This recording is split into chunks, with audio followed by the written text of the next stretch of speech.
Jim Pagiansis from HQ Media, and we're here at the Collision Conference 2023. It's been a spectacular day today. We have Erin Gee here with us, and we're going to talk a little bit about what she's doing here, because everyone's here for unique reasons here at our conference. So welcome to our show. Thanks, Jim. I'm glad that we were able to connect. Yes. So let's tell us a little bit about what your passion is right now. You're telling me you're Wow.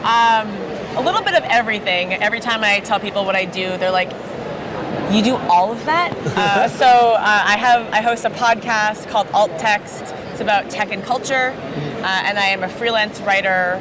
I focus mostly on tech and business, but I've been published in like Billboard and Deadspin.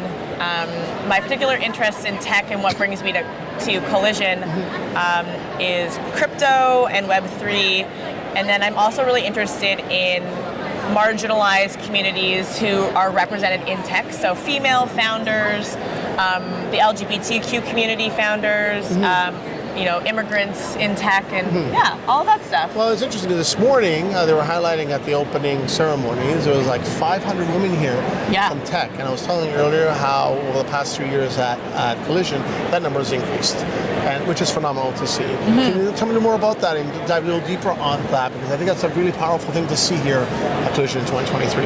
Yeah, 2022 was my first time at Collision, and I was shocked to see how diverse it was. Like you were saying, they do a really great job of bringing in women in tech. They have a whole women in tech networking area, and then they bring in the indigenous communities representing the unceded land that we are that the conference is held on here in Ontario. And then they bring in all of these other startups from all over the world, and you just really get to see what's happening across the globe, but also like that, it's not just a boys club, it's not just for like white guys, it's for everyone, and everyone is trying to solve problems that they experience. Yeah, and I think that's important, especially providing a solution to a problem. And I think that even this year it's much more obvious, which is great. But I've been at other conferences where the increase of women entrepreneurs is great, but for the reason of they have innovation, they have ideas and all that. And they were talking about that this morning, and that bring that spotlight to that. Absolutely. Right? Can you just a little more deeper into that, like maybe? Go deeper into even that? Sure, there are startups featured, but like even in terms of attendees, making an effort to really discount and make the attendance accessible for people who may not be able to afford a full price ticket. Yes. I think there was a whole women in tech early bird sale.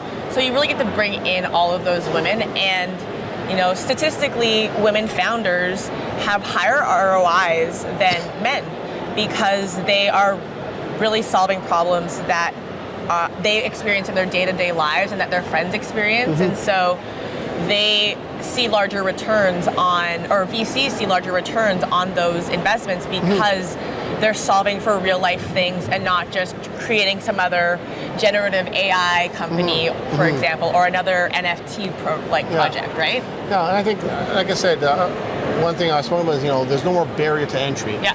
I think they want people to get here, and this is. I get people asking me to come to this event, and I turn them down because there has to be a reason to want to be here, not just to be here. Yeah.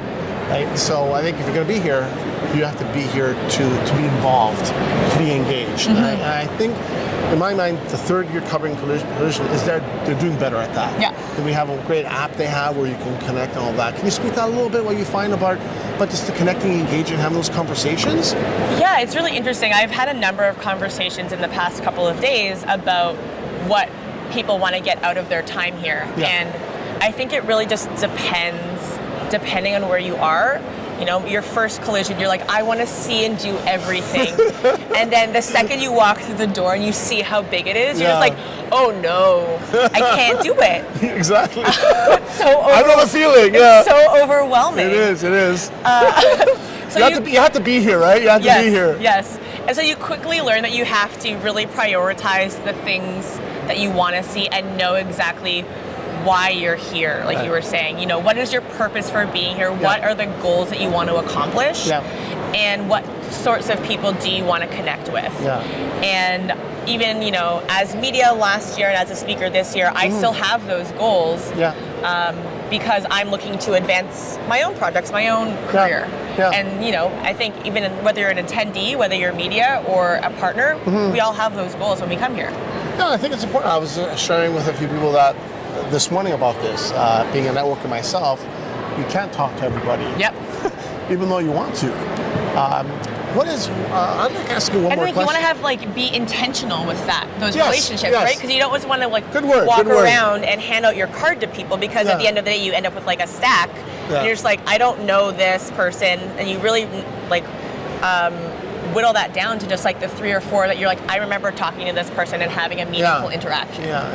So I'll ask you one question. So what piece of advice, so one of the things on my show that I do is ask, what piece of advice would you have to someone who's either going to get in the industry right now or looking at the industry? What would you say to them that, I don't say maybe you've learned, but you've seen? What would you say to someone getting, especially this woman who's getting into the industry? What would you say to them? Like if you speak to a bunch of 300 women right now, what would you say to them?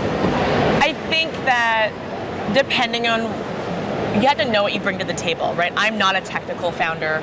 I'm good with words. I'm good with framing things for a certain audience.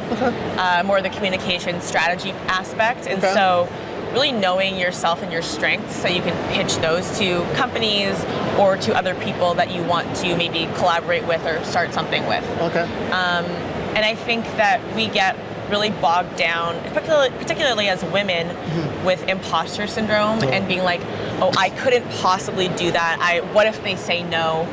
And what if they do say no? Well, then what have you really lost? Like, most of the time it's just time. In some cases it's capital, and in those cases, maybe be a little bit more thoughtful. But if time's your only thing you're losing, the risk is pretty low. So just do it. That's saying just do it. Listen, there's a reason Nike does well. That's why it's their slogan for like decades. So in closing, tell us a little bit about where they can find you and where they can learn more about you. I feel that's good to give our guests a little bit about themselves here before we end the interview. So my podcast is called Alt Text. You can get it wherever you stream podcasts. You can find me on Twitter at Erin_GEE. I'm on Instagram. And you can have a portfolio, Erin-Gee.ca. All right. Well, thank you very much for this. Thank you so much, it's always great colliding at Collision with amazing connections. So thank you very much for watching. Thanks for participating. Thanks, Jim.